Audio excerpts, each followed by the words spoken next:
want to talk about something that I have experienced and that my aunt, as I said in another video, was talking about this morning. I've tried meditating and it didn't work. Or quote, my mind is too noisy. Quote, I fidget too much to meditate, so I'm not a good meditator. Meditation is not for me. Or as my ex-girlfriend told me, I meditate all the time. So I really don't need to meditate because I'm already an introvert and naturally introspective. These are statements that we hear and that we have probably made at some point in time in our life. How would you respond to such statements?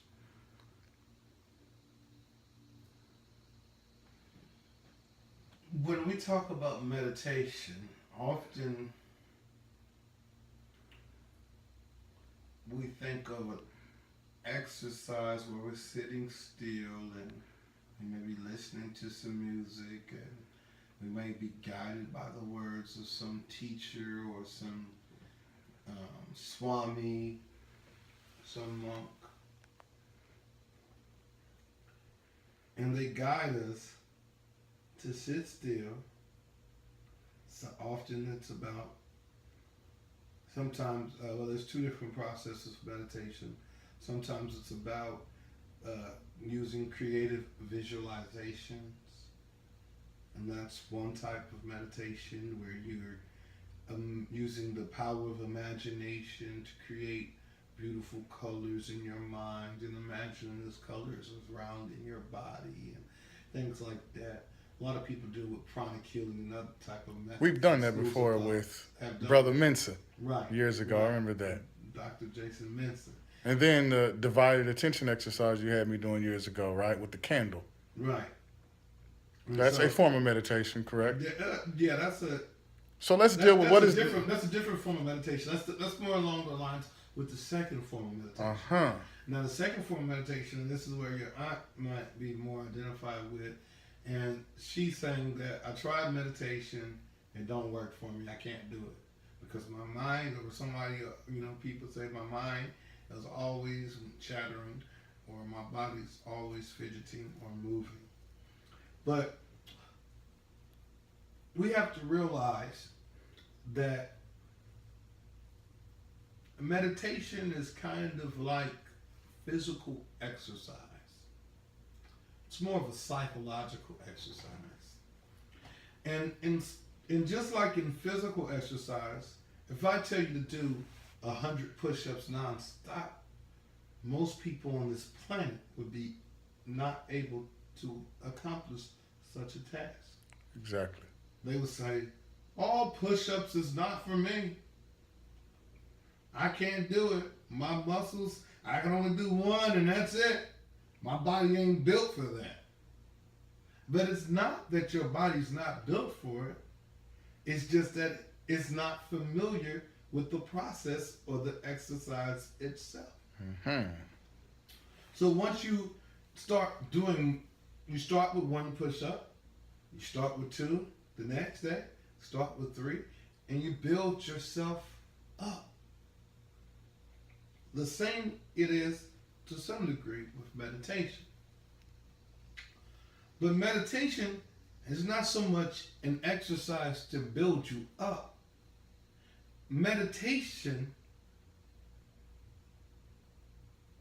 although I will add, it does build brains up in some degree and certain other psychosomatic senses indirectly.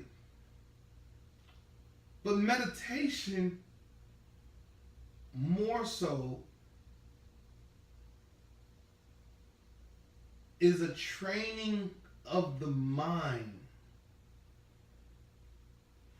to turn back and put its attention onto itself.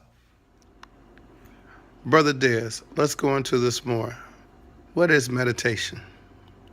Meditation is mindfulness. Meditation is a means of anchoring yourself in the present moment.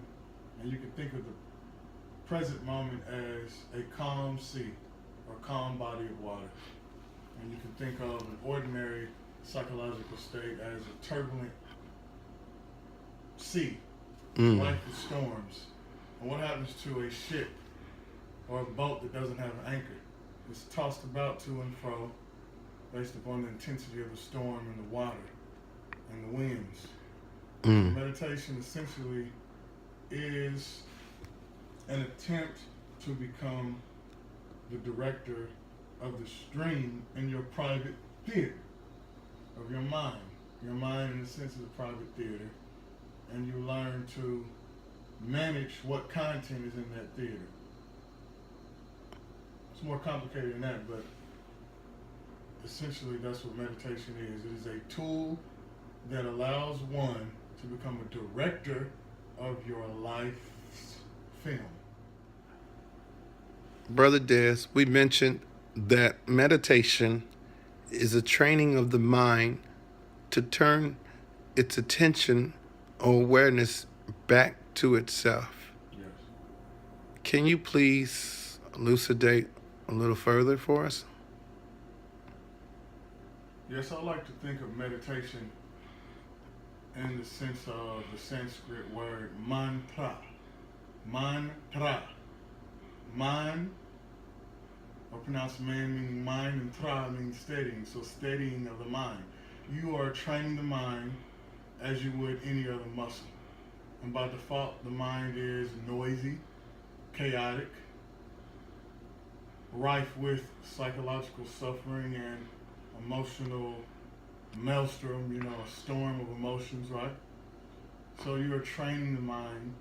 You are not so much attempting in the beginning to do anything other than stop identifying with your thoughts. Every thought that comes, you try to grab it, you identify with it. But rather, like I'm holding these beads in my hand, they're known as dicker beads in the Sufi tradition, rosemary beads in Catholicism, right? And many other names for simple beads, a varying number of beads that are a tool for anchoring yourself as you would a ship in the sea. If a ship has no anchor in the sea, what happens? It's tossed about in the ebb and flow of storms and the tumultuous waters.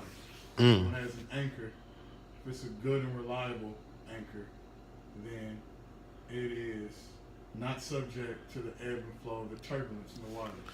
So would you say meditation could be a way of anchoring ourselves? Yes, meditation is a mode, a means of anchoring yourself in the present moment.